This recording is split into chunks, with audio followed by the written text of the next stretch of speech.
Fala, meu povo! Começando aqui mais um vídeo do Inimigos do Gol, e hoje a gente vai falar sobre a vitória de 3-0 do Brasil contra o Haiti. Então, tem análise, aqui a gente vai falar sobre os pontos positivos e negativos de cada jogador. Eu vou dar a minha opinião do jogador que mais destacou no jogo também. Então fica aqui por esse vídeo que vai ser muito top, hein? Espero que vocês gostem. Então já se inscreve aqui no canal, deixa o like, ativa o sininho e bora para mais um vídeo. O Brasil fez o que se esperava, que era vencer o Haiti e convencer. Era obrigação do Brasil vencer? Era obrigação. Porque o Haiti, com todo o respeito do mundo, é um time fraco. É aquele lanterna, aquele clube, seleção no caso, né? É aquela seleção que fica por último, geralmente, né? Não é desmerecendo, mas na bola jogada não tem como comparar com os jogadores da seleção brasileira. Então, o Brasil tinha obrigação de ganhar, fez o arroz com feijão, fez o dever de casa. Então, tá bom, mas dá para melhorar ainda. Foi 3-0 o jogo, teve oportunidade de fazer mais gols, que teve dois gols anulados, um do Endrick e um do Rafinha. Mas ao todo, deu para ver que o Brasil melhorou. Teve mais movimentações entre os meio-campistas e os atacantes. Deu para ver também que a estratégia do Brasil foi focada mais em ultrapassagem pelas costas dos zagueiros. Inclusive foi por isso que os dois gols foram anulados, por conta de impedimento. E também teve outros lances que deu impedido. Mas a jogada do Brasil principal, deu para ver que foi essa. Que era principalmente o Vini Júnior, Rafinha e o Matheus Cunha infiltrando nas costas dos zagueiros para poder receber essa bola livre, porque eles vieram com uma linha de 5, né? Então é mais complicado de conseguir passar por essa retranca. Mas de qualquer forma, o Brasil tá de parabéns, fez arroz com feijão. E é isso aí. Agora a gente vai pro próximo tema. Não tem como não falar do protagonismo que o Vinícius Júnior está tendo nessa Copa, não só contra o jogo contra o Haiti, mas ao todo, porque contra o Marrocos ele jogou bem, fez o gol, e além do gol, as oportunidades claras que o Brasil teve foi por conta dele. E graças também a ele nesse jogo, o Brasil jogou muito bem. Então não tem como não escolher outro jogador como o principal destaque da seleção, a não ser o Vinícius Júnior, porque ele está jogando muito bem. Todo o protagonismo que a gente queria que ele tivesse na seleção, ele está tendo, ele está chamando responsabilidade. Isso é muito bacana. O Vini, pô, tava dando uns dribles, se movimentando, deu assistência, fez o gol. Isso tudo por mérito da partida que ele tava fazendo. Tava indo pra cima, tava dando dribles objetivos, não tava dando aqueles dribles que ele tenta por dar. Não, ele tava sendo objetivo, jogando pela equipe. Isso é muito, muito importante, cara. A gente sempre esperou isso do Vinícius Júnior. Então eu espero que ele continue assim, porque ele já mostrou, pelo menos contra o Marrocos, que ele já tá querendo fazer algo diferente. Ele tá buscando a responsabilidade. Então que nos próximos jogos, que é contra a Escócia e possivelmente o Japão, ele continue jogando dessa forma até mais, pô, porque o Vinícius Júnior tá de parabéns. Eu vi que tem jornalista criticando ele, cara, mas não tem o porquê. Antes da Copa, ele tinha motivo para criticar ele, agora não tem. Tá jogando muito, tá jogando excelente, cara. Parabéns, Vini Júnior.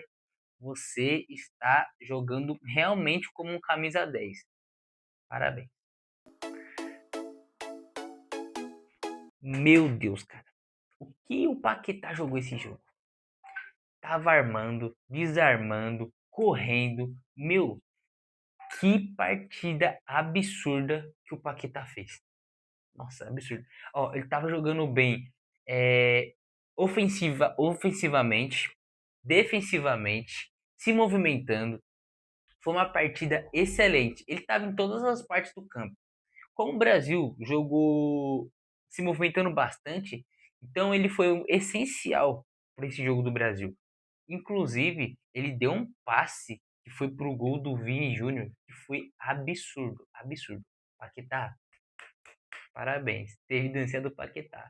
Dessa vez pode. Que jogou bem, mereceu e continue assim, tá, cara? Joga muito, merece. Tá merecendo a titularidade. Muitos criticaram ele contra o Marrocos, tá? Mas eu vi de uma forma diferente. Eu vi ele que ele tava sendo um dos poucos jogadores que tava querendo o jogo lá, viu? E contra o Haiti foi a mesma coisa. Ele tava correndo, desarmando, cara, absurdamente. Que partida nota. Não, cara, pra mim, partida nota 10. Ele e o Vinícius Júnior, nota 10. Não tem como. Você que acompanha a gente aqui, eu já falei sobre o Matheus Cunha. Ele é um jogador excepcional. Porque ele é um jogador que é muito difícil de achar. Que ele é um jogador inteligente. Além dele jogar como um falso 9, ele sabe jogar como um 9, sabe jogar como um 10, sabe jogar como um 11 e como um 7, né? É que um 11 e um 7 é a mesma posição porque é ponta, porque ele sabe jogar na ponta também. Então, assim, por que é importante o Matheus Cunha jogar? Porque ele traz muito mais oportunidades ofensivas para o time. Porque ele sendo um jogador que se movimenta e é inteligente, ele não vai ser aquele cara que vai ficar dentro da área. Ele vai ser um cara que vai fazer um falso 9 e, e aí ele pode ajudar a armação junto com o Paquetá e nisso os pontas entram mais dentro da área e isso ele pode dar um passe ali que ajuda, entendeu? Então, assim, ele é um jogador aquele jogador operário que joga pelo time. Ele fez os dois gols ali, gol de centroavante. Gol que quando tem oportunidade tem que fazer. E assim, com todo respeito ao Igor Thiago, que ele tem características diferentes do Matheus Cunha, mas assim, tem que ser ele ou o Hendrick titular. Porque isso ele mostrou, beleza, que é o Haiti, mas pô, isso já mostra a evolução do time. Porque, digamos que se o Matheus Cunha tivesse jogado contra o Marrocos, o jogo poderia ser diferente. Porque ele é um jogador que preenche mais o meio de campo. Então, você vai ter um jogador que ajuda ali no meio e também no ataque e sabe fazer gol. Porque quem acompanha ele no United sabe que ele joga em todas as posições. Inclusive, muitos dos jogos ele jogou de camisa 9 deixando o Sesco no banco. O Sesco é um jogador com características diferentes, como eu citei, é um jogador mais de área. Então, assim, é, ele jogou muito bem. Eu não vou nem me esticar muito, porque a partida dele foi literalmente tudo que eu já citei aqui já. Sobre a questão de movimentação, de preencher o meio. E foi o que ele fez. Ele fez o que ele já está acostumado a fazer. Então, assim, pra mim, ele tem que continuar como titular ou o Hendrick. Agora, o Igor Thiago é para seleções mais específicas. Mas o que o Matheus Cunha jogou de bola também e convenceu. Convenceu. Foi aquele jogo que você fala assim, pô, o cara. Agora eu sei porque ele foi convocado, porque ele jogou muito. E se doa pro time. Isso que é o mais importante, cara. Joga pelo time. Pois é, meus amigos. Tem aqueles famosos jogadores que jogam pelo time, mas às vezes não é lembrado. Mas o Douglas Santos e o Bruno Guimarães vão ser reconhecidos aqui pelos inimigos do gol, porque eles jogaram muita bola. Às vezes você tem aquele jogador que, como é que eu posso explicar? Ele não vai se destacar como o Vinícius Júnior ou como o Matheus Cunha e o Paquetá se destacaram. Só que eles se destacam de uma outra forma, fazendo o que? O simples. Aquele cara que joga, que se doa pelo time, que faz o simples, que não dá oportunidade pro adversário, não fica errando passe bobo, faz o simples muito bem feito. E isso foi o que aconteceu com eles. Fizeram uma partida corretíssimas.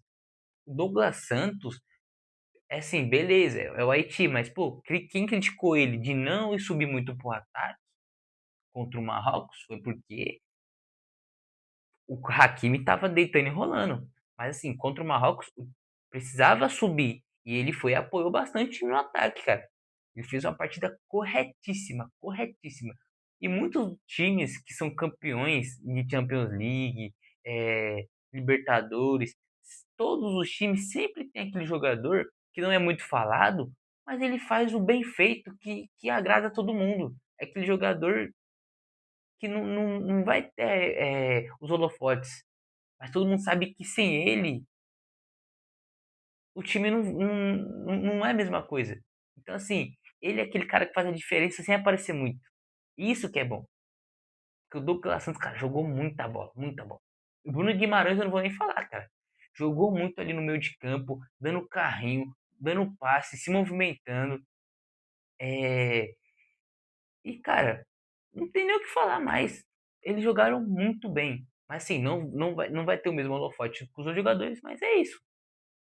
Aqueles jogadores secundários que dão a vida pelo time. E esses aí, cara, tem que ter sempre. Qual é a palavra? Eles sempre têm que ser reconhecidos. Tem que ser reconhecidos, porque quando não tem, você sente falta desses jogadores. Sente falta. Muitos criticaram a convocação do Douglas Santos, mas aí, ó, faz o arroz com o feijãozinho dele, não quer saber de ficar entregando bola, não fica tomando drible bobo, não. Faz a parte corretíssima. Passa aquele gelzinho lá no topetezinho dele, passa a pomadinha. Ó, a pomada dele deve ser boa, viu? Que joga o jogo inteiro, o topete fica intacto, intacto. Top, hein? Vamos pro próximo tema aí, ó. Pois é, meus amigos. Tem aqueles jogadores também, né, que não jogam muito bem. Os famosos pontos negativos. Não. Pois é. E os pontos negativos desse jogo foram, para minha opinião, não sei se vocês vão concordar, foi o Casemiro, novamente, e o Rafinha. O Rafinha foi muito mais participativo do que o primeiro jogo e dos outros jogos também, dos amistosos.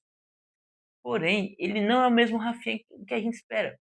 A gente quer que ele seja o Rafinha do Barcelona, igual o Vini está sendo na seleção agora. Ele está sendo o mesmo Vini do Real Madrid.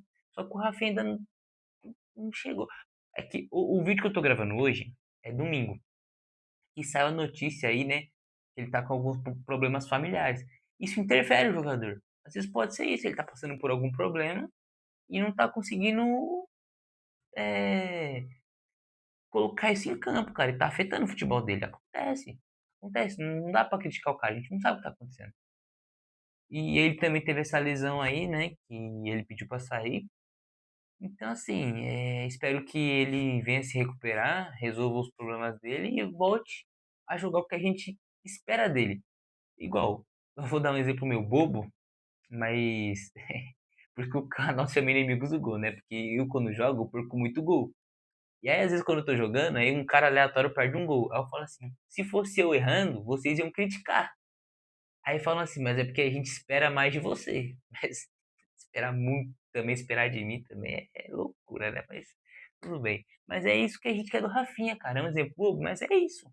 A gente só quer que ele. A gente critica porque a gente confia nele, sabe que ele tem futebol. Mas ele precisa também trazer isso de volta, cara.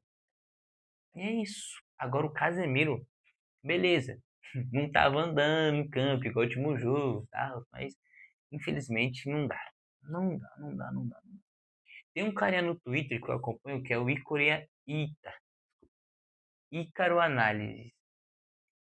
Ele já vem um tempo criticando o Casemiro, mostrando alguns lances que ele não sabe jogar de costa lá e tudo mais.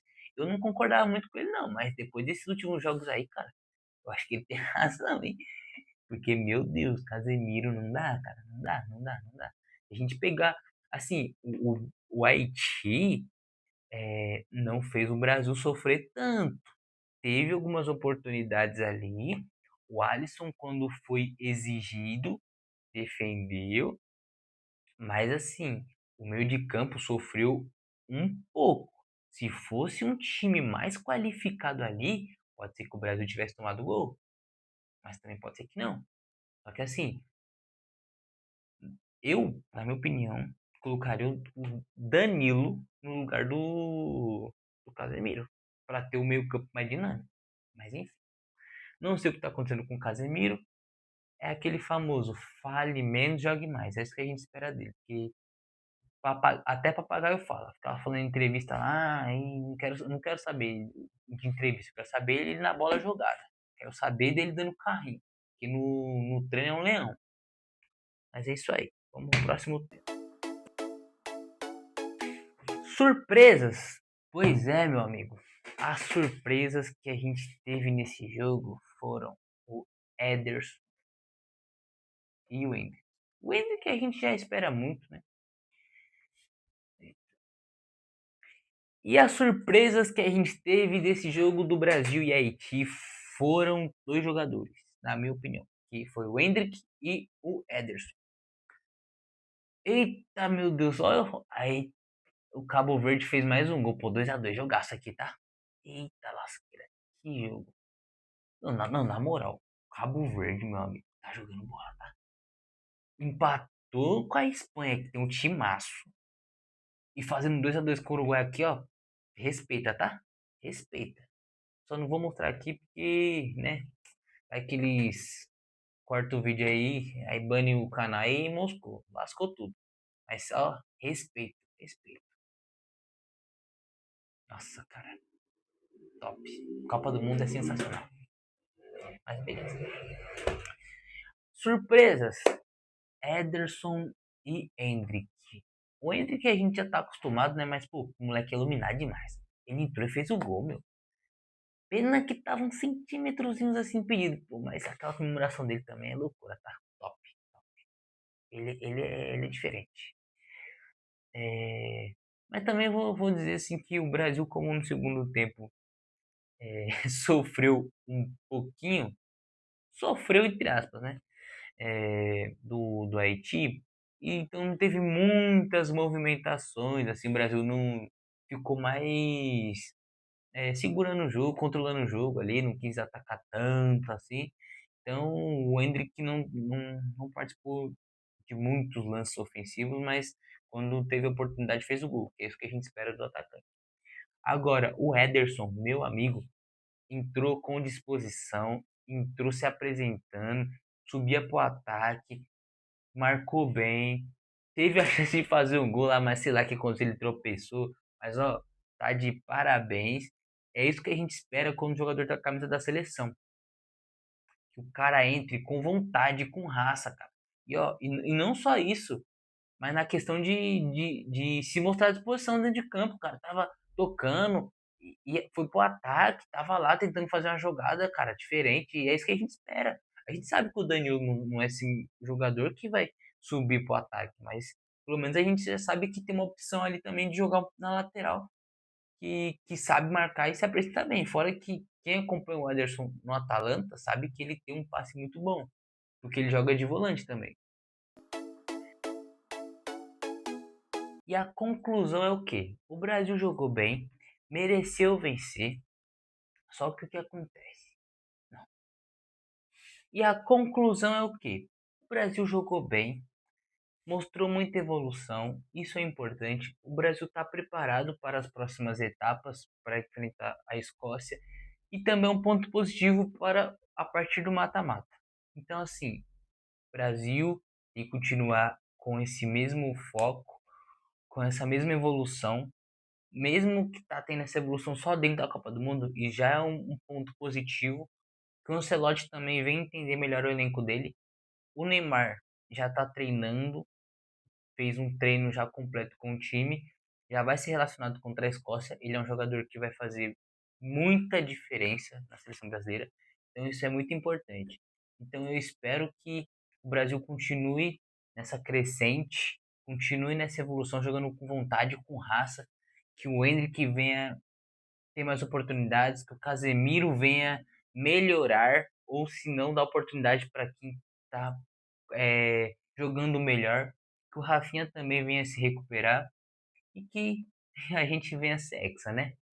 Se você gostou do vídeo, se você gostou das minhas opiniões, e também se você discorda de mim, tranquilo, mas deixa aqui nos comentários que eu vou ler, eu quero saber o que, que você acha de tudo que eu falei, o que você acha da seleção brasileira, e eu quero saber também quanto que vai ser o placar do próximo jogo contra a Escócia. Deixa aqui nos comentários.